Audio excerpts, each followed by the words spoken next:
Drama की starting होती है हमारी फीमेल लीड शेंजी के साथ, जो कि हाई स्कूल से ही एक लड़के को बहुत ज्यादा लाइक कर रही होती है और वो उसकी डिजाइन करने का इंस्पिरेशन होता है। ऐसे ही कुछ साल बीत जाते हैं और शेंजी बहुत ही अच्छी डिजाइनर बन जाती है और अभी भी वो अपना डिजाइन बनाने में लगी होती है। और उसकी फ्रेंड कहती है कि तुझे फाइनली इतने टाइम बाद छुट्टी मिली और तू यहाँ पर आने के बाद भी डिजाइन ही बना रही है। हम देखते हैं कि इसी रेस्टोरेंट में ली भी आया होता है, जो कि हमारे इस ड्रामे का मेल लीड है। उसका फ्रेंड उसे कह रहा होता है कि आज तो तेरी ब्लाइंड डेट पार्टी थी ना, तो तू यहाँ पर क्या कर रहा है? देख, ऐसे छुप कर कोई फायदा नहीं होगा, तो क्यों ना तो किसी लड़की को डेट करने लग जा, फिर तेरे को ब्लाइंड डेट पर नहीं जाना पड़ेगा। और फिर ली का फ्रेंड शेंजी को देखकर उसे बताता है कि वो लड़की तुझे कितना देख रही है, तो लगता है वो तुझ में इंटरेस्टेड है, क्यों ना तू उसे डेट कर।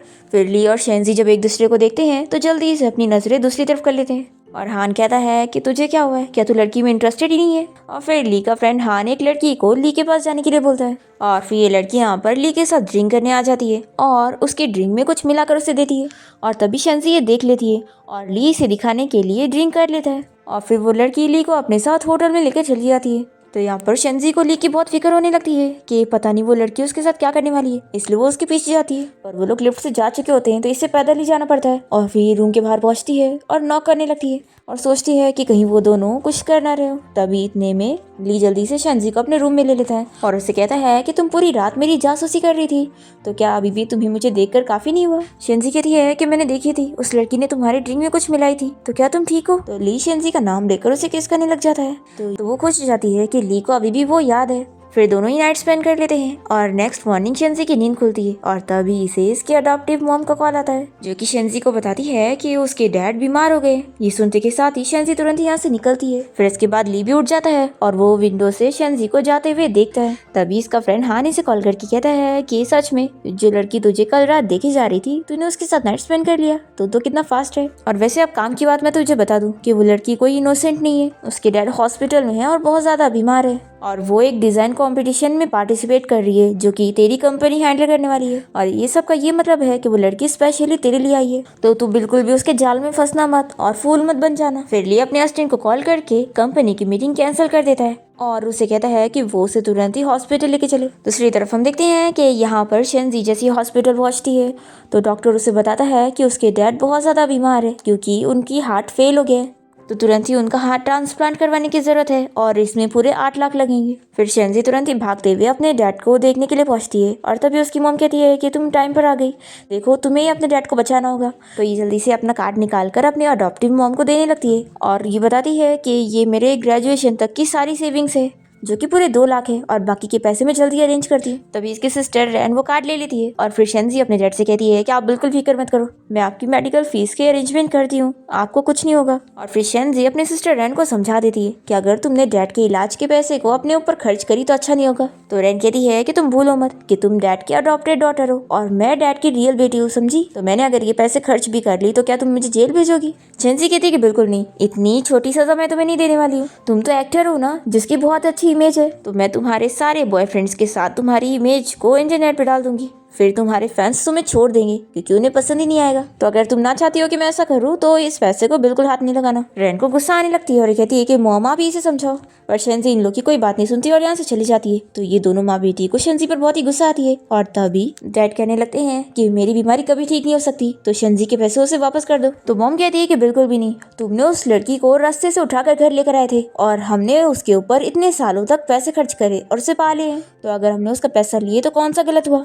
और फिर ये अपनी बेटी रैन से कहने लगती है कि तुम फिक्र मत करो, तुम्हें जो खर्चा करना है इसमें से हम खर्च करेंगे। फिर ये देखकर डैड को तो बहुत ही बुरा लग रहा होता है। दूसरी तरफ शेंजी यहाँ पर पैसे का अरेंजमेंट करने के लिए बहुत ही परेशान होती है क्योंकि उसके फ्रेंड के पास भी पैसे नहीं होते और उसने शेंजी को मना कर दी होती है। और शेंजी जॉब ढूंढने के लिए जाती है तो उसे जॉब वाले भी मना कर देते हैं कि एडवांस में पैसे नहीं मिलेंगे।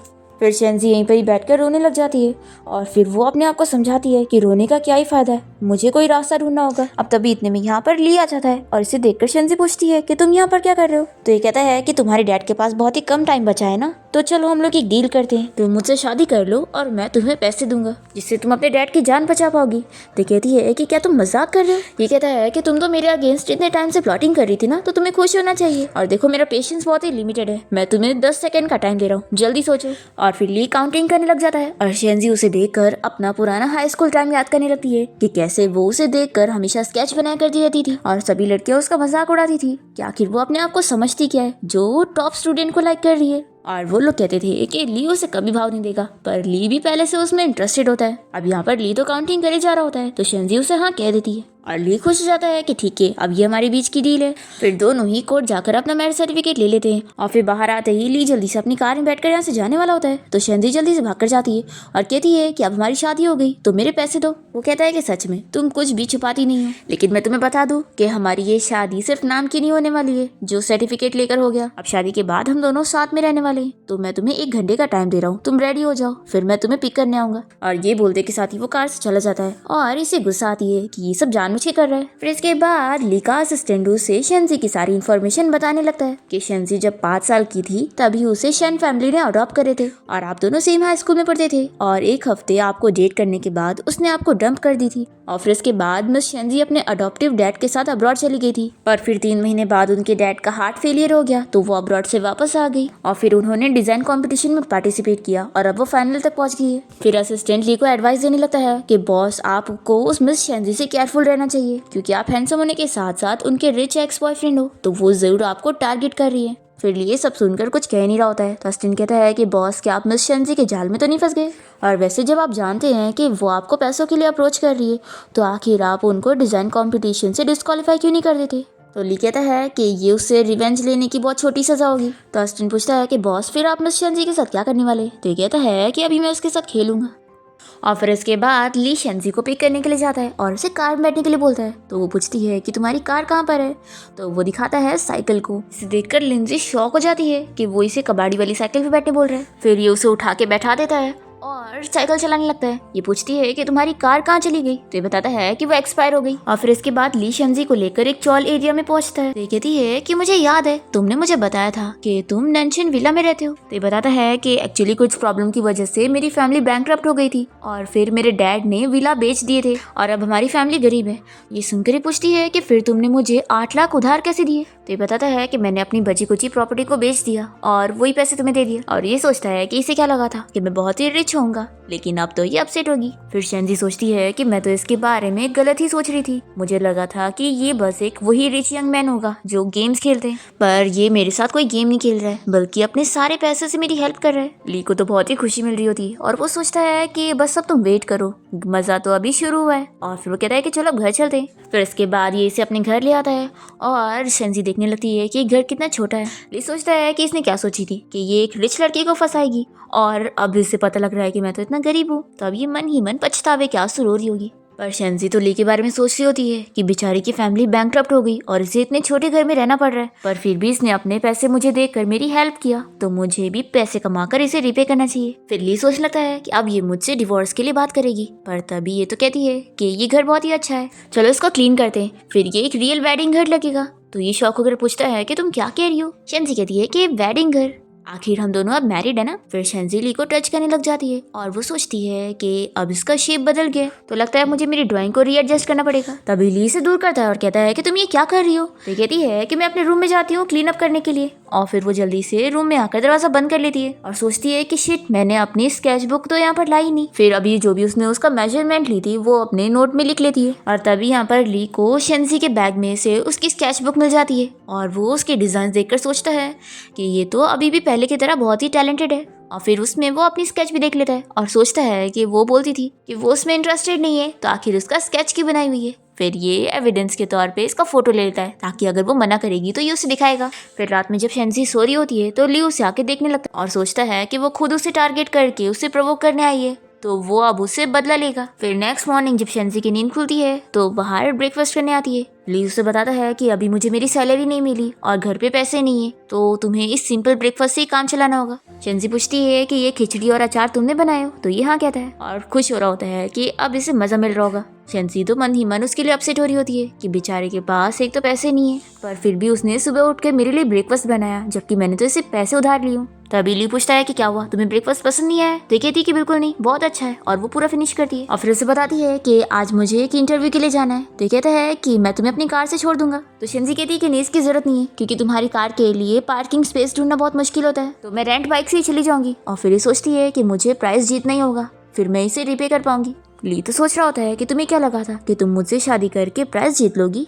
मैं अपनी पूरी कोशिश करूंगा कि तुम्हें कुछ ना मिले। फिर ली अपने असिस्टेंट को कॉल करके उसे पिक करने के लिए बुलाता है और कार से यहाँ से चला जाता है और शेंजी रेंट वाली बाइक से यहाँ से निकलती है। फिर वो ली की कंपनी में आते के साथ ही कंपटीशन के लिए पहुंचती है और वो देखती है कि इस कंपटीशन के लिए उसकी हाई स्कूल क्लासमेट्स भी आई हुई हैं। फिर शेंजी फाइनल राउंड के लिए अपनी डिजाइन देती है, जिसे देखते के साथ ही ये लोग उसे डिस्क्वालीफाई करने लगते हैं और बताते हैं कि उसकी और वेवे की डिजाइन सेम है, तो ऑर्गेनाइजेशन उसे डिस्क्वालीफाई कर रहे हैं क्योंकि उसने कॉपी करी। फिर वे शेंजी से कहने लगती है कि हम दोनों हाई स्कूल क्लासमेट रह चुके हैं, तो भी आखिर तुम मेरी डिजाइन कैसे चुरा सकती हो। तो शेंजी कहती है कि मैंने तुम्हारी डिजाइन चुराई या फिर तुमने। तो वे कहती है कि आखिर मैं तुम्हारी डिजाइन क्यों चुराऊंगी, मैं अमेरिका की यूनिवर्सिटी से पढ़ के आई हूँ और तुम तो हाई स्कूल ड्रॉप आउट हो, तुम्हें तो कुछ आता ही नहीं है, तो तुम अपने आप को समझती क्या हो। फिर मैनेजर शेंजी से पूछती है कि अगर ये डिजाइन सच में तुम्हारी है तो तुम्हारे पास क्या प्रूफ है। तो शेंजी अपनी इनोसेंस प्रूफ करने के लिए अपना डिजाइन ड्राफ्ट दिखाती है। इसे देखकर वे तो डर जाती है कि इसके पास ड्राफ्ट भी रखा था। फिर मैनेजर शेंजी से कहती है कि अब मैं अपने सुपीरियर को इस मैटर को सॉल्व करने के लिए दूंगी, तो आप लोग रिजल्ट आने का वेट करो। ऐसा बोलकर ये इस डिजाइन ड्राफ्ट को लेके जाती है और फाड़कर डस्टबिन में फेंक देती है और हमें पता चलता है कि ये तो वेवे के साथ मिली हुई है क्योंकि वेवे के अंकल इस कंपनी के डायरेक्टर है।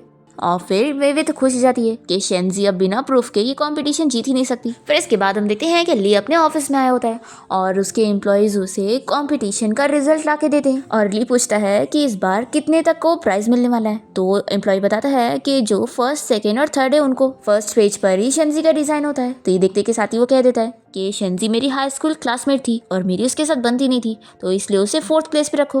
तो एम्प्लॉय बताता है कि बॉस वो मिस वेवे की डिजाइन है, शेंजी की नहीं। मिस शेंजी तो डिजाइन कॉपी के इल्जाम में डिस्क्वालीफाई हो चुकी है। तो ये सुनकर ली शॉक हो जाता है और कहता है कि मैंने कल ही शेंजी की डिजाइन देखा था, तो ऐसा हो ही नहीं सकता कि उसने डिजाइन कॉपी करी है। फिर ये एम्प्लॉय तो ये सुनकर शॉक हो जाता है कि बॉस कल रात मिस शेंजी के साथ थे, फिर तो हम लोग गए। ये अपने दूसरे एम्प्लॉय से पूछता है कि शेंजी कहाँ पर है, तो बताता है कि उसे कंपनी से बाहर निकाल चुके हैं। तो ये सुनते के साथ ही ली शेंजी को ढूंढने के लिए निकलता है। दूसरी तरफ मैनेजर यहाँ पर सभी को बता देती है कि इस कंपटीशन की विनर मिस वेवे है और शेंजी तुम्हें डिस्क्वालीफाई किया जा रहा है क्योंकि तुमने अपनी डिजाइन प्रूफ नहीं करी, तो तुमने तो डिजाइन चोरी करी हो। तो शेंजी कहती है कि मैंने जो ड्राफ्ट दी थी तुम उसे डिनाई कर रही हो, इसका ये मतलब है कि तुम भी जरूर उस वेवे के साथ मिली होंगी। तो मैनेजर ये सुनकर शेंजी के ऊपर हाथ उठाने जा रही होती है, पर इतने में ली यहाँ पर आकर उसका हाथ रोक देता है। फिर शेंजी से पूछती है कि तुम यहाँ पर क्या कर रहे हो। तो ये बताता है कि मैं कुछ काम करने आया था। फिर मैनेजर ली को चिल्लाने लगती है कि तुम हो कौन और हमारे मैटर के बीच में क्यों घुस रहे हो। तो डायरेक्टर उसे चिल्लाता है कि वो क्या कह रही है और फिर उसे बताने जा रहा होता है कि ली है कौन। तो उससे पहले ली जल्दी से इन लोग को बताता है कि मैं इलेक्ट्रिशियन हूँ। तो मैनेजर और हंसने लगती है कि तुम बस एक इलेक्ट्रिशियन हो और अपने आप को पता नहीं क्या समझ रहे थे, और वैसे भी तुम्हें तो फर्स्ट फ्लोर पर होना चाहिए ना, तो तुम यहाँ पर क्या कर रहे हो। तो ये सुनकर शेंजी को गुस्सा आती है और वो ली को प्रोटेक्ट करने के लिए इसे चिल्लाती है कि आखिर ये इलेक्ट्रिशियन है तो इससे क्या, तुम 18th फ्लोर पर काम कर रही हो तो अपने आप को बड़ी महान समझ रही हो, फिर तो जो 28th फ्लोर पर होगा उससे तो तुम क्रोन पहनाओगी, और अपने आप को इतनी पावरफुल समझ रही हो तो रॉकेट पे क्यों नहीं चली जाती। फिर ये सुनकर सभी मैनेजर के ऊपर हंसने लग जाते हैं और फिर शेंजी कहती है कि अब तुम मना कर रही हो ना कि मैंने तुम्हें ड्राफ्ट नहीं दी थी, तो हम सीसीटीवी फुटेज चेक कर लेते हैं, फिर सच पता लग जाएगा। फिर यहाँ पर एम्प्लॉय सीसीटीवी फुटेज लेकर आता है, पर उसमें से कुछ सीन्स डिलीटेड होते हैं जिसका कुछ प्रूफ भी नहीं होता कि ये किसने किया। फिर मैनेजर कहती है कि अब तुम क्या कहना चाहोगी, जो तुम बोल रही हो इस बात का तो कोई प्रूफ ही नहीं है, तो इसका यही मतलब है कि तुम ही झूठ बोल रही हो और तुमने सच में डिजाइन चोरी की है। फिर शेंजी अपना दिमाग लगाती है और वो उस डस्टबिन को ढूंढ के ले आती है जिसमें उसने उसके डिजाइन को फाड़ कर फेंकी थी। शेंजी उन पेपर्स के सारे टुकड़ों को नीचे गिराती है और फिर उसे बराबर से रख कर वो अपना डिजाइन पेपर सही कर लेती है। तो वे उसे चिल्लाती है कि तुम ये सब करके अपने आप को क्या प्रूफ कर रही हो। शेंजी कहती है कि तुम्हें क्या लगता है कि ये डिजाइन मैंने सेपरेट बनाई थी, बिल्कुल नहीं। और फिर वो अपने बाकी डिजाइन दिखाती है कि ये डिजाइन की सीरीज है। फिर सभी लोग समझ जाते हैं कि शेंजी सच कह रही है और वेवे ने उसकी डिजाइन चुराई है, पर फिर वेवे कहती है कि इन डिजाइन को दिखाकर कोई मकसद नहीं है, इससे थोड़ी ना प्रूफ हो रहा है कि ये डिजाइन तुमने बनाई हो। तो शेंजी कहती है कि ठीक है, तुम अपनी आंखें खोल कर देखना, अब मैं तुम्हें एक अच्छा प्रूफ दिखाऊंगी। और फिर ये उसे उसी की डिजाइन में दिखाती है, उसमें शेंजी के नाम के 3 लेटर्स लिखे हुए SZY।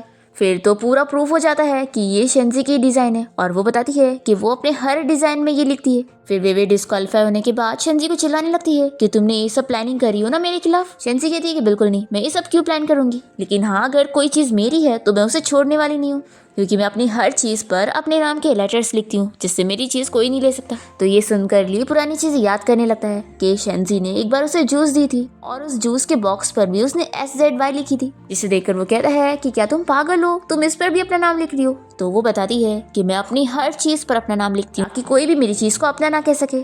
फिर डायरेक्टर शेंजी को बात करने के लिए अपने ऑफिस में लेकर जाता है और उसे माफी मांगता है सारी मिसअंडरस्टैंडिंग के लिए और उसे प्राइज विनिंग की अमाउंट देने लगता है और वो बताता है कि वो उसे एक्स्ट्रा $200 देने वाला है जो उसकी रेपुटेशन खराब हुई इसलिए। शेंजी सुनकर शॉक हो रही होती है तो डायरेक्टर कहता है कि ये आपको कम लग रहा है तो फिर मैं आपको $500,000 दे देता हूँ। फिर तो ये खुश हो जाती है। फिर हम देखते हैं कि ली कास्टेंड उसे इस बारे में बता देता है कि आपका मिस शेंजी के साथ खास कनेक्शन है, इसलिए डायरेक्टर ने मिस शेंजी को विनर प्राइज अमाउंट के साथ साथ $500,000 एक्स्ट्रा भी दिए जो उसकी रेपुटेशन खराब हुई उस वजह से।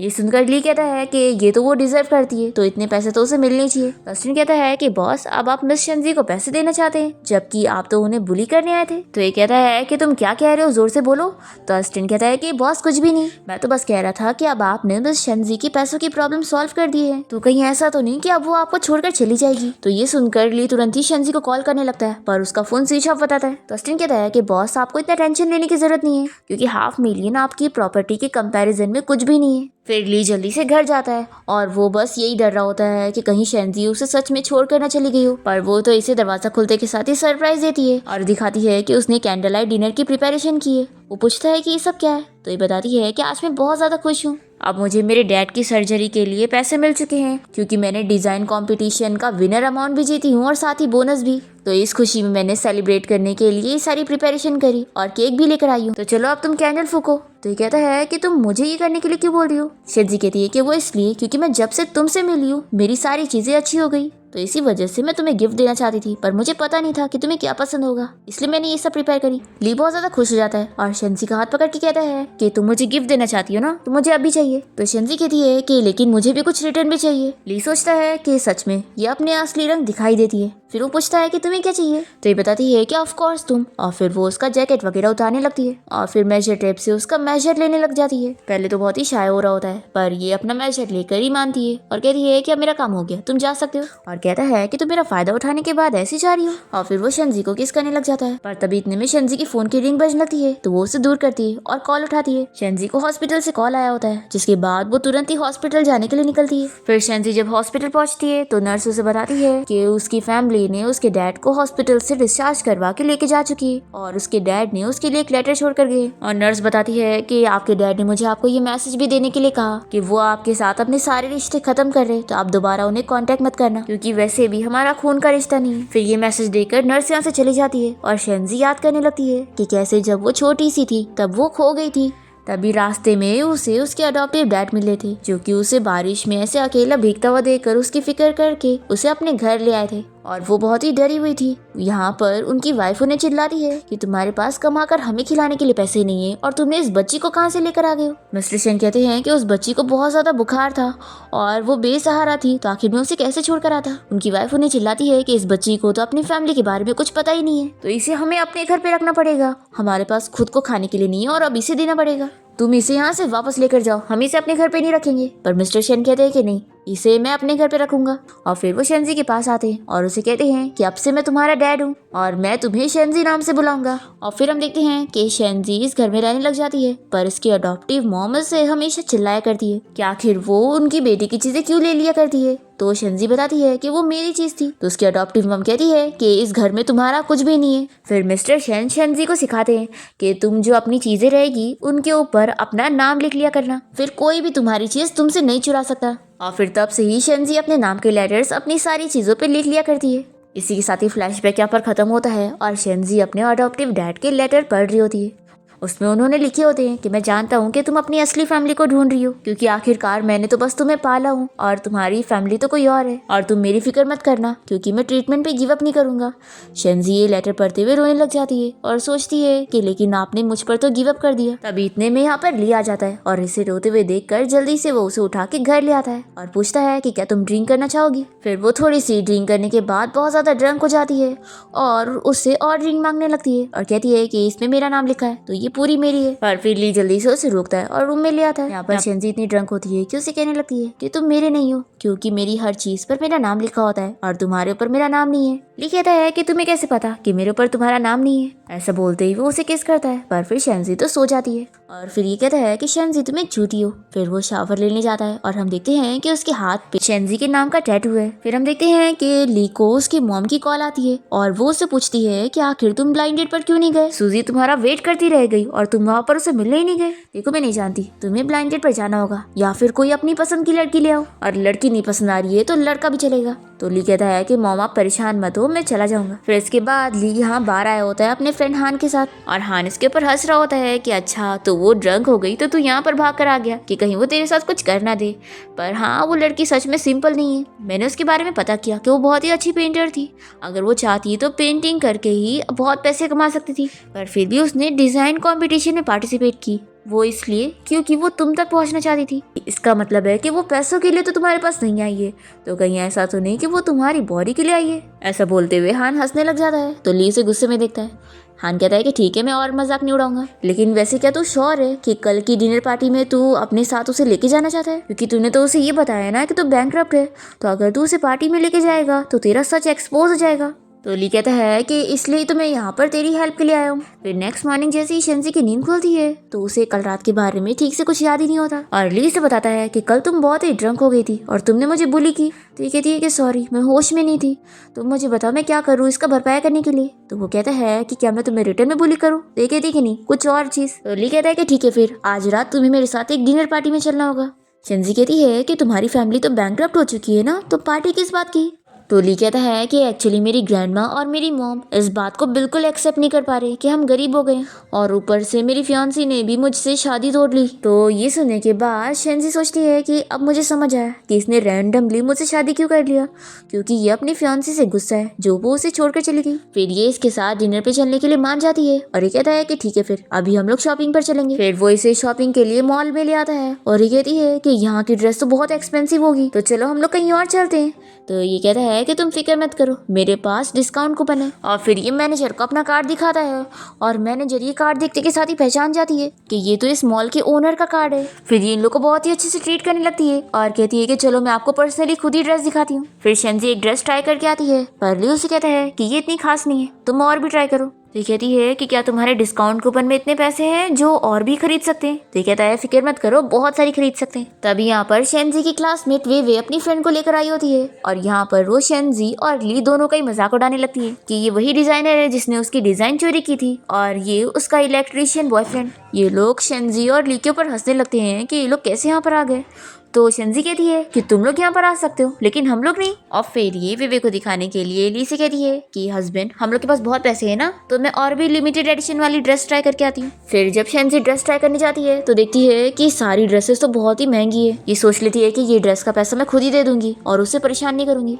यहाँ पर विवे और उसके फ्रेंड मिलकर ली को भड़का रहे होते हैं कि वो शेंजी को छोड़ दे क्योंकि वो अच्छी नहीं है, पर ये इन लोग की बातों में बिल्कुल नहीं आता है और इन लोग को दूर करता है। तभी शेंजी यहाँ पर आकर ली से पूछने लगती है कि हस्बैंड, मेरी ये ड्रेस कैसी लग रही है? तो वो कहता है कि बहुत अच्छी, और फिर वो स्टाफ से सारी लिमिटेड एडिशन वाली ड्रेस पैक करने के लिए बोल देता है और फिर बिल पे करने के लिए अपना कार्ड निकालने जा रहा होता है। तो शेंजी कहती है कि तुम रहने दो, कल मुझे बोनस मिला था तो मैं पे कर देती हूँ, पर ये मना करता है और कहता है कि मेरे कार्ड में डिस्काउंट है तो मैं ही पे करूंगा। स्टाफ को कहता है कि अब तो उसे बहुत ज़्यादा डिस्काउंट मिलना चाहिए और फिर बहुत ही कम प्राइस में वो लिमिटेड एडिशन वाले कपड़े खरीद लेता है। ये देखकर तो शेंजी भी शॉक रह जाती है और उसकी दोनों क्लासमेट्स भी। और फिर शेंजी और ली के यहाँ से जाने के बाद शेंजी की क्लासमेट वे भी बहुत सारी लिमिटेड एडिशन वाली ड्रेस खरीदने लगती है, ये सोच कर के उसे भी यहाँ पर डिस्काउंट मिलने वाला है। पर स्टाफ जब इतने सारे पैसे का बिल बताती है तो ये लोग शॉक रह जाते हैं कि इनके लिए कोई डिस्काउंट नहीं है। और फिर स्टोर की मैनेजर यहाँ पर गार्ड को बुलाती है कि वो लोग बिना पैसे दिए यहाँ से नहीं जा सकते। फिर इसके बाद शेंजी यहाँ वॉशरूम में होती है और वो इसी बारे में सोच रही होती है कि कितने कम पैसे में उसे इतनी महंगी ड्रेस मिल गई और ये अभी भी उसे सपने जैसा लग रहा होता है। इतने में यहाँ पर वे आ जाती है और उसके ऊपर पानी फेंक कर चिल्लाने लगती है कि जरूर तुम उस सेल्स गर्ल के साथ मिली हुई थी ना हमारी बेइज्जती करने के लिए। तुम्हें क्या लगता है कि तुम कंपटीशन में जीत गई तो तुम्हें बहुत फायदा होगा? बिल्कुल नहीं, मेरे अंकल की वजह से उस इवेंट की कुछ भी चीज लीक नहीं होगी और मेरा नाम बिल्कुल खराब नहीं होने वाला और मैं अभी भी वही फेमस डिजाइनर रहूंगी और तुम वही गरीब लड़की जिसे कुछ नहीं आता है और तुम कभी टॉप पर नहीं पहुंच पाओगी। तो शेंजी पूछती है कि तुम क्या करना चाहती हो? ये कहती है कि आज मैं तुम्हें सबक सिखाऊंगी। दूसरी तरफ हम देखते हैं कि यहाँ पर ली इस बारे में सोच रहा होता है कि वो अभी तक वॉशरूम से बाहर क्यों नहीं आई। शेंजी यहाँ पर विवे से कहती है कि तुम अगर मुझे मारोगी तो तुम्हें पता है ना ये लॉ के खिलाफ है, वेवे कहती है कि तुम कुछ नहीं कर सकती क्योंकि तुम्हारे पास कोई प्रूफ ही नहीं होगा क्योंकि यहाँ का सीसीटीवी खराब है। ये सुनकर शेंजी तो खुश हो जाती है और कहती है कि ये तुम्हें मुझे पहले बताना चाहिए था ना। और फिर वो इन दोनों को मार मार के सबक सिखाती है और वेवे को वार्न करती है कि अगर वो दोबारा उसे परेशान करने आएगी तो उसके साथ अच्छा नहीं होगा। अब तभी यहाँ पर ली आकर शेंजी से पूछने लगता है कि क्या तुम ठीक हो। तो वो बताती है कि मैं तो ठीक हूँ। तो कहता है कि चलो अब घर चलते हैं और उसे यहाँ से ले जाने लगता है। तभी वे शेंजी को मारने के लिए उसके ऊपर बाल्टी फेंक देती है, पर ली जल्दी से बीच में हाथ करके उसे बचा लेता है और उसके हाथ पे चोट लग जाती है। ये देखकर शेंजी उसकी फिक्र करने लगती है कि उसके हाथ पे चोट लग गई। तो कहता है कि मुझे कुछ नहीं हुआ है, हम लोग घर चलते हैं। पर वे इन लोग को रोकने का बोलती है और ली को सब बताने लगती है और कहती है कि क्या तुम्हें पता भी है कि तुम्हारी गर्लफ्रेंड कैसे टाइप की है। ये एक ऑर्फन है जिसे बचपन में ही किसी गार्बेज कलेक्टर ने अपने घर में पाल लिया था और ये फ्री में स्कूल गई है। ये काम करके अपनी फीस भरा करती थी और लेफ्ट ओवर खाती थी। ये एक स्ट्रे डॉग से कम नहीं थी और इतनी शेमलेस थी कि स्कूल के टॉप स्टूडेंट को लाइक किया करती थी। और तुमने कभी इसकी नोटबुक देखी हो, उसमें इसने अपने सारे क्रशेस की स्केच बनाई हुई है। तो ली शेंजी का हाथ पकड़ता है और इसे कहता है कि तो क्या हुआ। तो ये कहती है कि सच में तुम मुझे जाने पहचाने लग रहे हो। मैं पहचान गई, तुम ही वो स्कूल बॉय हो ना जिसे ये लाइक किया करती थी। मैं तुम्हें बता दूं कि इसकी नजरों में तुम बस एक रिप्लेसमेंट थे और कुछ भी नहीं। शेंजी ली से कहती है कि ऐसा कुछ भी नहीं है। तो वो भी इसकी बातों पर बिलीव नहीं करता और शेंजी को लेके जाने लगता है। तो वे चिल्लाती है कि आखिर तुम्हें अभी भी यही क्यों पसंद आ रही है, मैंने तुम्हें इसके बारे में इतना सब कुछ बता दी फिर भी। तो कहता है कि मैं अपनी खुशी से इसके साथ हूँ। और फिर ली शेंजी को अपनी कार के पास ले आता है और बैठने के लिए कहता है। तो ये कहती है कि तुम्हारे पास ये कार कहाँ से आई। ये बताता है कि मैंने रेंट पर लिया हूँ। और फिर इसे कहता है कि चलो अब इस बारे में बात करते हैं कि तुम कितने सारे स्कूल बॉयज को चेस किया करती थी। तो ये कहती है कि तुम गलत समझ रहे हो, वो सब झूठ बोल रही थी। तो ली कहता है कि क्या ये भी झूठ है कि तुम मुझे चेस कर रही थी और मैं तुम्हारा क्रश था। फिर ये सोचती है कि ली तो हमेशा से ही मेरा इंस्पिरेशन रहा है और अब मेरा बेनिफैक्टर भी, जिसने मेरी इतनी हेल्प किया। फिर वो इसे कहती है कि मैं सच बता रही हूँ, मेरा तुम पर कभी क्रश नहीं रहा है। तो ये कहता है कि तुम झूठ बोल रही हो और फिर इसे किस करने लग जाता है। इतने में असिस्टेंट इन लोग को बीच में डिस्टर्ब करता है और कहता है कि सॉरी, मैं डिस्टर्ब नहीं करना चाहता था, लेकिन ये मेरे काम का टाइम है। फिर दोनों ही कार में बैठ जाते हैं और दोनों ही सोच रहे होते हैं कि आखिर कैसे बात की जाए। फिर शेंजी असिस्टेंट से इस बारे में पूछ लगती है कि कार का रेंट कितना है। तो रेंट सुनकर तो वो शॉक रह जाता है। ये कहती है कि तुम कंपनी के ड्राइवर हो ना, तो क्या तुम्हें ये नहीं पता। फिर वो अपने मन से कुछ अमाउंट सोचकर बताता है जो कि शेंजी को बहुत ज्यादा लगते हैं। तो लियो से इशारा करता है कि वो डिस्काउंट दे दे। फिर डिस्काउंट सुनकर तो शेंजी खुश हो जाती है। फिर शेंजी को उसकी फ्रेंड का मैसेज आता है। तो वो ली को बताती है कि अभी यहीं पर ही कार रोक देना, मैं अपनी फ्रेंड से मिलने जा रही हूँ। फिर शेंजी जब अपनी फ्रेंड से मिलने में जाती है तो वो इसे इस बारे में बताती है कि उसने इसे जिस कंपनी के ऊपर नजर रखने के लिए बोली थी, उस कंपनी के ये सारे डिजाइन अभी कलेक्शन में। और वैसे क्या तुम श्योर हो कि ये कंपनी सच में तुम्हारी फैमिली से रिलेटेड है। तो ये कहती है कि हाँ मैं श्योर हूँ। और वो सोचने लगती है कि जब वो छोटी सी थी तो सड़क पर थी, पर फिर शेन फैमिली ने उसे अडॉप्ट करे। और शेंजी को पता लगा कि उसका कोई जेट पेंडेंट था जो कि उसकी अडॉप्टिव मॉम ने ले ली है। शेंजी नोटिस करती है कि उस जेट पेंडेंट का डिजाइन कुछ खास तरीके का है। और फिर वो जब उस बारे में पता लगाती है तो उसे एक कंपनी के डिजाइन के बारे में पता लगता है जिसके सारे डिजाइन में वही जेट पेंडेंट की डिजाइन थी। तो इसी वजह से शेंजी ने उस कंपनी के ऊपर नजर रखी है क्योंकि उसे शक है कि उसकी फैमिली का इससे कुछ कनेक्शन है। शेंजी बताती है कि यही वो रीजन था जिस वजह से उसने डिजाइन कंपटीशन में पार्ट ली थी। फिर नेक्स्ट सीन में हम देखते हैं कि डिनर पार्टी चल रही होती है और यहाँ पर ली की चाइल्डहुड फ्रेंड सूजी सभी को ये बता रही होती है कि ली उसका फियांसी है और वो दोनों की शादी होने वाली है। इस वजह से सभी लोग उसके डैड की कंपनी के साथ कोऑपरेशन कर रहे होते हैं क्योंकि उनका कनेक्शन मिस्टर ली के साथ है।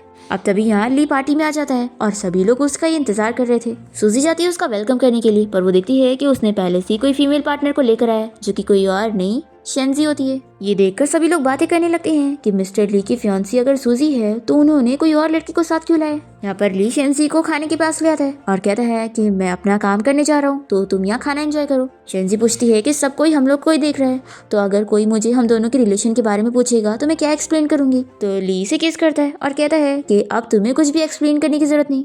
और फिर इसके बाद वो यहाँ से एक रूम में आ जाता है जहाँ पर उसका फ्रेंड हान बैठा होता है और वो बताता है कि उसने सीसीटीवी फुटेज अच्छे से रेडी कर रखा है और वो यहीं से ही पार्टी का सारा सीन देख सकता है, शेंजी की सारी बातें भी सुन सकता है।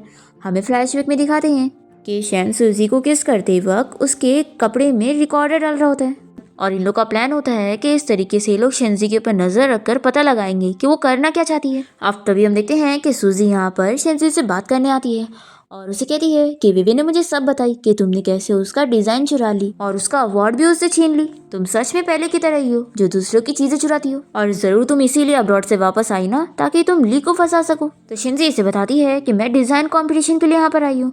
ये सारी बातें ली और उसका फ्रेंड हान ये सब सुन रहे होते हैं। शिंजी सोचती है कि सूजी ली की एक्स फियांसी है जो उसके बैंकक्रप्ट होने के बाद उसकी शादी तोड़कर चली गई थी। ये सोचती है कि चलो मैं ली की हेल्प कर देती हूँ और इसे सबक सिखाती हूँ। सूजी से कहने लगती है कि तुम डिजाइन कंपटीशन के लिए आई हो ना, तो चलो मैं तुम्हारी हेल्प करती हूँ वापस से कंपटीशन में पार्टिसिपेट करने में, लेकिन मेरी बस एक ही शर्त है कि तुम ली को छोड़कर चली जाओ।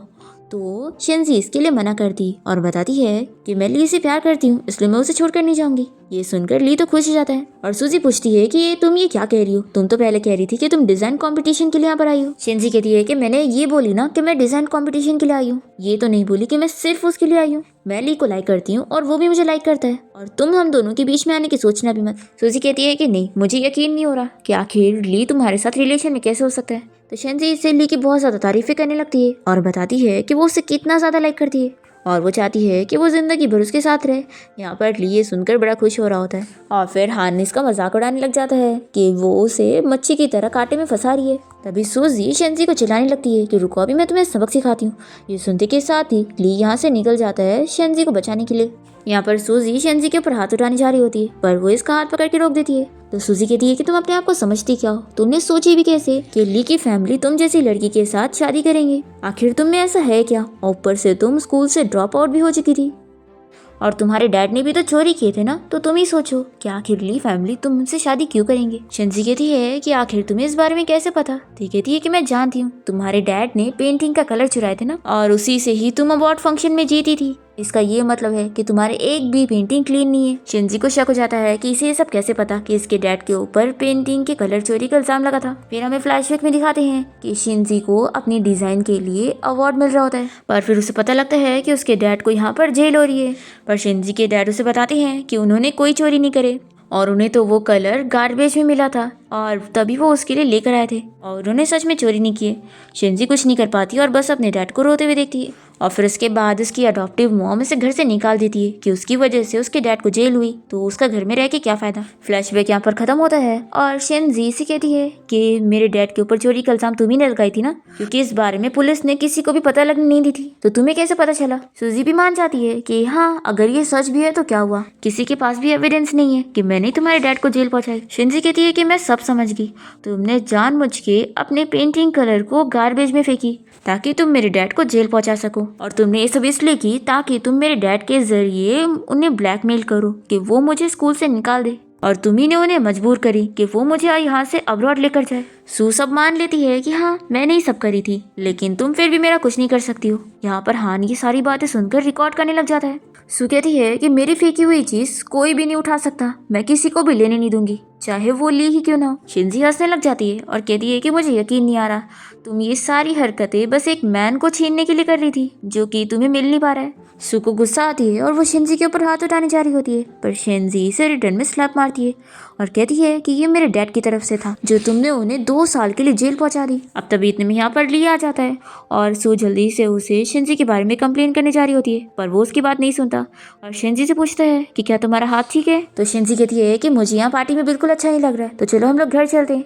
तभी सू जल्दी से ली को बताने लगती है कि क्या तुम्हें इस बारे में पता है कि आखिर ये तुम्हें छोड़कर क्यों गई थी, क्योंकि इसने मेरी मॉम से तुम्हें छोड़ने का $50,000 ली थी। तुमने इसके लिए कितना कुछ किया, पर इसकी नज़र में तुम कुछ भी नहीं थे, और आज भी ये डिज़ाइन कंपटीशन के लिए आई है, तुम्हारे लिए नहीं। इसलिए तुम अब समझ जाओ कि ये बिल्कुल अच्छी नहीं है और सिर्फ मैं ही तुम्हें डिजर्व करती हूँ, ये बिल्कुल नहीं। शिंजी को गुस्सा आता है और वो इसे चिल्लाने जा रही होती है, पर जल्दी से ली उसे पकड़ के किस कर लेता है। ये देखकर सू बहुत ही गुस्सा हो जाती है और चिल्लाती है कि ली, क्या तुम पागल हो गए हो, तुम्हें मेरी बात सुनाई नहीं दे रही है। ली कहता है कि कम से कम उसकी नजरों में मेरी 50,000 की तो वैल्यू है, तुम बताओ तुम्हारे दिल में मेरी कितनी वैल्यू है। और फिर ली यहाँ पर सभी गेस्ट के सामने ये चीज क्लियर करता है कि उसकी और सूजी की कोई एंगेजमेंट नहीं है और ना उनकी कभी शादी होने वाली है, और ये क्लियर करने के बाद वो यहाँ से शेंजी को लेकर चला जाता है और फिर सभी लोग सूजी की फैमिली के साथ अपने कॉन्ट्रैक्ट खत्म कर लेते हैं, क्योंकि वो लोग उसके साथ इसीलिए कॉन्ट्रैक्ट कर रहे थे क्योंकि उन्हें लगा था कि उसकी शादी ली के साथ होने वाली है। अब यहाँ पर हम देखते हैं कि शेंजी ली को इस बारे में एक्सप्लेन करने लगती है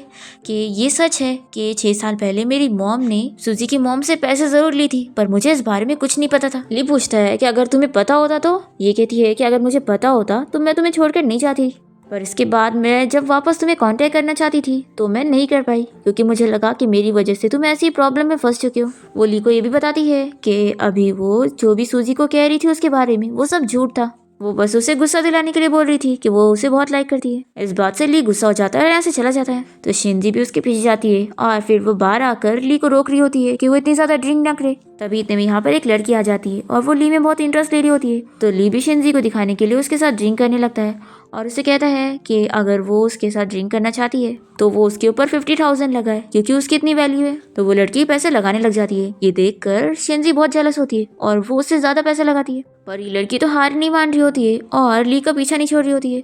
तो शेंजी इसे अपना और ली का मैरिज सर्टिफिकेट दिखा देती है। तो ये लड़की गुस्सा हो जाती है कि वो दोनों इसके साथ गेम खेल रहे थे। फिर यहाँ पर शेंजी ली से कहती है कि चलो अब हमें चलना चाहिए, वो लड़की वापस आ गई तो हमसे पैसे मांगेगी और मेरे पास पैसे नहीं है। तभी ली जल्दी से शेंजी को रोकता है और फिर उसे किस करने लगता है। तभी उसके हाथ पे ड्रिंक गिर जाती है तो वो जल्दी से वॉशरूम का बहाना करके भाग जाती है और तभी वो यहाँ पर किसी बंदे से टकरा जाती है जो कि मिस्टर फैंग होता है, उसी कंपनी का सीईओ जिसके बारे में वो पता कर रही है। वो शेंजी को देखते के साथ ही अपनी खोई हुई छोटी बहन को याद करने लगता है जो कि कोई और नहीं बल्कि शेंजी होती है और वो उसे ढूंढ रहा है। फिर ये मिस्टर फैंग अपने असिस्टेंट को शेंजी के बारे में और इन्फॉर्मेशन निकालने का कहता है। अब तभी हम यहाँ सूजी को देखते हैं जो कि शेंजी से बदला लेने के लिए 2 गुंडों को हायर करती है और वो शेंजी को ड्रग दिलवा कर उसे किडनैप करवा लेती है और उन लोगों को उसकी रेपुटेशन खराब करने का बोलती है ताकि इसके बाद ली उसे खुद ही छोड़ दे। दूसरी तरफ ली को यहाँ शेंजी की फिक्र होती है और तभी उसे उसका पर्स मिल जाता है, पर उसका कॉल भी नहीं लग रहा होता है। तो उसे ढूंढने लगता है। दूसरी तरफ ये गुंडे सूजी को होटल रूम में ले आते हैं और यहाँ पर उसे हैरेस करने वाले होते हैं, पर तभी टाइम पर यहाँ पर वो लड़की आ जाती है जो कि शेंजी और ली के साथ बार में ड्रिंक कर रही थी। यहाँ पर वो उसकी हेल्प करती है और उसे उन गुंडों से बचाने लगती है और फिर यहाँ पर ली भी आ जाता है और उन गुंडों से फाइट करके इन दोनों को बचाता है। फिर शेंजी और उस लड़की की अच्छी फ्रेंडशिप हो जाती है और फिर इसके बाद हम देखते हैं कि शेंजी और ली के बीच में सब कुछ ठीक हो जाता है और फिर दोनों ही डेट करने लग जाते हैं। फिर इसके बाद शेंजी ली की कंपनी में जॉब करने आ जाती है और एक एम्प्लॉय उसे उसका ऑफिस दिखाने लगती है, पर ये ऑफिस नहीं बल्कि स्टोर रूम ज्यादा लग रहा होता है। मेरा यहाँ पर बहुत कनेक्शन है और खास करके मेरे अंकल, उनकी वजह से ही तो मैं यहाँ पर इंचार्ज हूँ और मेरी चलती है। तो अब तुम जाओ स्टोर रूम में और अपना काम करो क्योंकि यही तुम्हारा ऑफिस है, ऐसा बोलकर ये चली जाती है। फिर शेंजी अंदर जाकर अपनी फ्रेंड से कॉल पर बात करने लगती है और तभी हम देखते हैं कि वे उसका रूम लॉक करवा देती है और फिर वो मीटिंग रूम में चली जाती है ताकि शेंजी यहाँ मीटिंग रूम में ना पहुंच पाए और फिर उसे फायर कर दिया जाए। पर फिर वे ली को मीटिंग रूम में देखकर सोचती है कि आखिर शेंजी को बॉयफ्रेंड यहाँ पर क्या कर रहे हैं। शेंजी को यहाँ पर ना देखकर वो इन लोग से पूछता है कि शेंजी यहाँ पर खुद मीटिंग के लिए नहीं आई या फिर तुम लोगों ने उसे मीटिंग के बारे में बताया ही नहीं। तो ये लोग उसे झूठ बोलने लगते हैं कि वो खुद ही यहाँ पर नहीं आई है। दूसरी तरफ शेंजी यहाँ पर कैसे भी करके लॉक खोलने की कोशिश करती है ताकि वो मीटिंग के लिए जा पाए, पर तभी उसके हाथ में चोट लग जाती है। फिर ली को दिखाने के लिए एक एम्प्लॉय शिंजी को कॉल करने की एक्टिंग करती है और शिंजी कॉल उठा लेती है और बताती है कि वो यहाँ स्टोर रूम में फंस गई है। ली सुन लेता है और तुरंत ही शिंजी को ढूंढने के लिए जाता है और फिर वो दरवाजा तोड़कर शिंजी को बचा लेता है और उसे रूम से बाहर निकालता है और शिंजी बताती है कि वे और उसकी दूसरी फ्रेंड ने उसे यहाँ पर लॉक करे थे। ये जानने के बाद ली उन लोगों को फायर कर देता है और शिंजी को पता लग जाता है कि वो कोई बैंकरप्ट नहीं है बल्कि अभी भी बहुत ही अमीर है। ली उसे एक्सप्लेन करना चाह रहा होता है तो कहती है कि तुम क्या बताना चाहोगे, कि आखिर तुम मेरे साथ वेडिंग गेम क्यों खेल रहे थे या फिर तुम गरीब बनने की एक्टिंग करके मेरा मजाक बना रहे थे। ली उसे मनाने लगता है और कहता है कि तुम चाहे कितनी भी गुस्सा हो, तुम इस चीज के लिए डिनाई नहीं कर सकती कि हमारा मैरिज सर्टिफिकेट रियल है और हमारे बीच में डील हुई थी, इसलिए तुम मुझे छोड़कर कहीं नहीं जा सकती। शिंजी कहती है कि हमने सर्टिफिकेट लिए तो क्या हुआ, हम वापस से डिवोर्स भी ले सकते हैं। तो ये कहता है कि मैं नहीं मानने वाला हूँ। शिंजी कहती है कि ऐसी बात है तो मैं तुम पर केस कर दूंगी। तो ये कहता है कि मैं जज से जाके बात करूंगा और उन्हें मना ही लूंगा, फिर तुम्हें मेरे पास ही रहना पड़ेगा और तुम मुझे छोड़कर नहीं जा सकती हो। फिर शिंजी भी मान जाती है और दोनों किस करने लगते हैं। इतने में यहाँ पर ली की मॉम आ जाती है और इन दोनों को ऐसे देखकर चिल्लाने लगती है। तो ली अपनी मॉम को अपना मैरिज सर्टिफिकेट दिखाता है और बताता है कि हमारी शादी हो चुकी है। ली की मॉम तो ये जानने के बाद बड़ी खुश हो जाती है कि अब उन्हें डॉटर इन लॉ मिल गई है और फिर वो शिंजी से बहुत सारी बातें करने लगती है और उसे कहती है कि आज तुम मेरे साथ घर चलोगी। और फिर ली की ग्रैंड माँ भी अपनी ग्रैंड डॉटर इन लॉ को देखकर बड़ी खुश होती है और इन लोग को ये लोग ड्रग दे देते हैं ताकि उन्हें जल्दी से ग्रेट ग्रैंडसन मिल जाए। फिर हम मिस्टर फैंग को देखते हैं जो कि शिंजी के बारे में सब जान जाता है कि वो सच में उसकी सिस्टर है, और फिर वो एक पार्टी रखता है ये चीज अनाउंस करने के लिए। पर इससे पहले इस बारे में सूजी को पता लग जाता है कि शिंजी कोई और नहीं बल्कि इतने रिच फैमिली से बिलोंग करती है, और उसका भाई पार्टी में उसके बारे में सभी को बताने वाला है। फिर ये शिंजी की अडॉप्टिव सिस्टर रेन के साथ मिल जाती है कि पार्टी में वो उसकी जगह फैंग की सिस्टर बनने का प्रिटेंड करे, और क्योंकि जेड पेंडेंट उसके पास रहेगा तो सबको उस पर बिलीव करना पड़ेगा। फिर हम देखते हैं कि यहाँ पार्टी में मिस्टर फैंग शिंजी के बारे में सबको बताने लगता है कि वो उसकी सिस्टर है। वो पूरी स्टोरी सुनाता है कि कैसे वो बचपन में उससे खो गई थी,